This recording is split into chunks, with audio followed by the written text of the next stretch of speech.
پورته چې کوم 40 حدیثونه لیکلي شوي دي هغې کې یو خاص مضمون سره د خاص کېدو په وجه د مختصروالي لحاظ نشو کېدی دې زمانه کې په دې وجه چې همتونه ډېر کمزوري شوي دي د دین دپاره معمولي شان مشقت زغمل هم ګران دي. دې دپاره دې ځای کې یو بل چهل حدیث نقل کوم چې ډېر مختصر دی او نبي اکرم صلی الله علیه وسلم نه هم یو ځای نقل کړی شوی دی. هم دې سره یو لوی صفت پکې دا دی چې د دین د ضروري څیزونو داسې جمع کوونکي دي چې د هغې مثال موندل ګران دي. کنز الاعمال کې د مخکینو محدثینو یوې ډلې طرف ته یې نسبت کړی دی او په وروستو کې مولانا قطب الدین رحمت الله علیه مهاجر مکی هم دا ذکر کړی دی. څومره به ښه وي چې د دین سره تعلق ساتونکي حضرات کم نه کم دا ضرور یاد کړي چې د کنجو په بدله کې لال او ګوهر حاصلیږي. هغه چهل حدیث دا دی. حضرت سلمان رضی الله تعالی عنہ فرمایي چې ما د نبی اکرم صلی الله علیه وسلم نه تپوس وکړو چې هغه 40 حدیثه چې د هغې په باره کې راغلي دي چا چې هغه یاد کړل جنت کې به داخل شي. هغه کوم دي؟ نبی اکرم صلی الله علیه وسلم ارشاد وفرمایو: نمبر 1 الله تعالی باندې ایمان راوړی یعنی د هغه په ذات او صفاتو. 2 او د آخرت پر ورځ. 3 او د فرښتو په وجود. 4 او په لومړنو کتابونو. 5 او په ټولو نبیانو علیه السلام. 6 او د مرګ نه پس دوباره ژوندي کېدو باندې. 7 او تقدیر باندې چې ښه او بد هر څه چې کېږي ټول د الله تعالی له طرفه دي. 8 او ګواهي ورکړې د دې چې د الله تعالی نه سوا هېڅوک معبود نشته او نبي اکرم صلی الله علیه وسلم د هغه پر رښتونی رسول دی. 9 او د هر مانځه په وخت کامل اودس وکړئ او مونځ قایموئ. کامل اودس هغې ته وایي چې په هغې کې د آدابو مستحباتو لحاظ ساتل شوي وي او د هر مانځه په وخت دا اشاره د خبرې طرف ته ده چې نوی اودس د هر مانځه دپاره کوئ اګر چې د مخکې نه یې اودس وي چې دا مستحب دی او مونځ قایمولو نه د هغې ټولو سنتونو او مستحباتو اهتمام مراد دی لکه چې په بل روایت کې راغلي دي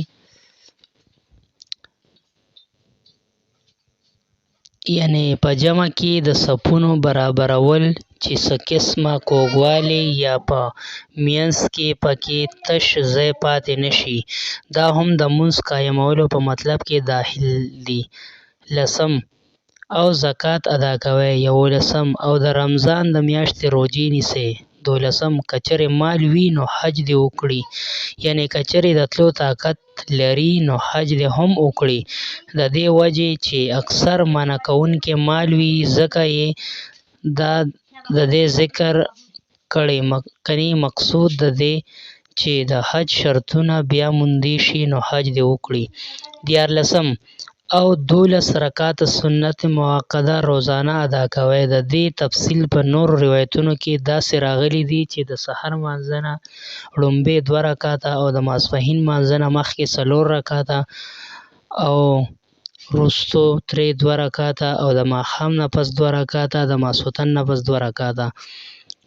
14 او وتر هېڅ یوه شپه کې مه پرېږدئ ځکه چې دا واجب دي او د دې اهتمام د سنتو نه زیات دی.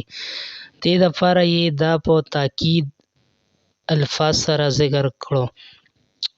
15 او د الله تعالی سره هېڅ یو څیز شریک مه جوړوه. 14 او د مور پلار نافرماني مه کوه. 15 او په ظلم د یتیم مال مه خوره یعنی که په څه وجه د یتیم مال خوړل جایز وي لکه څنګه چې په بعضې حالاتو کې کېږي نو باک نشته.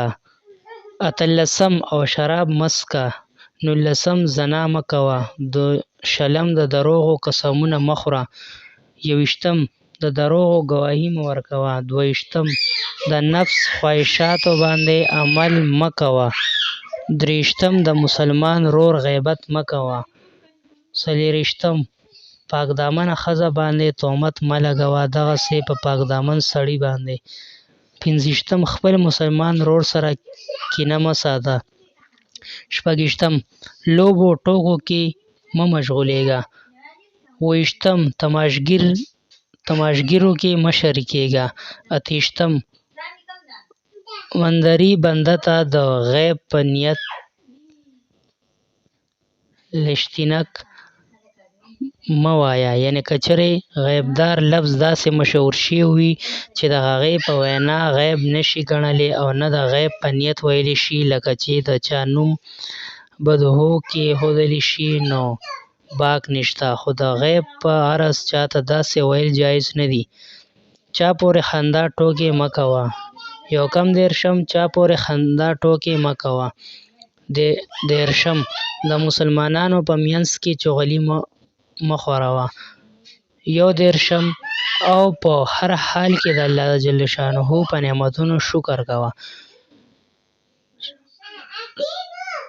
34 بلا او مصیبت باندې صبر کوه. 33 او د الله تعالی د عذاب نه مه بېغمه کېږه. 34 خپلوانو سره تعلق مه پرېږده. 35 بلکې هغې سره صلح رحمي کوه. 36 د الله تعالی په هېڅ مخلوق باندې لعنت مه وایه. 38 سبحان الله الحمدلله لا اله الا الله الله اکبر دا الفاظ ډېر وایه. 39 د جمعې او د اخترونو منځونو کې حاضري مه پرېږده.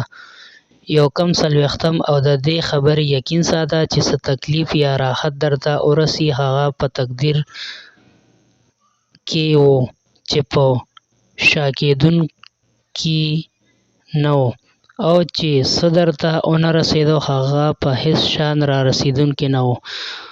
40 او د قرآن شریف تلاوت په هېڅ حال کې مه پرېږده.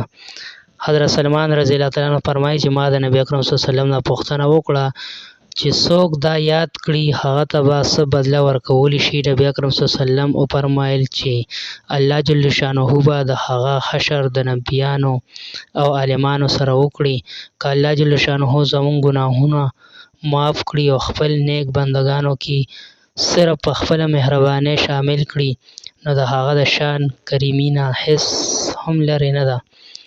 لوستونکو حضراتو په ډېرې عاجزۍ درخواست دی چې د خیر په دعاګانو کې زما ګناهګار هم امداد وفرمایئ.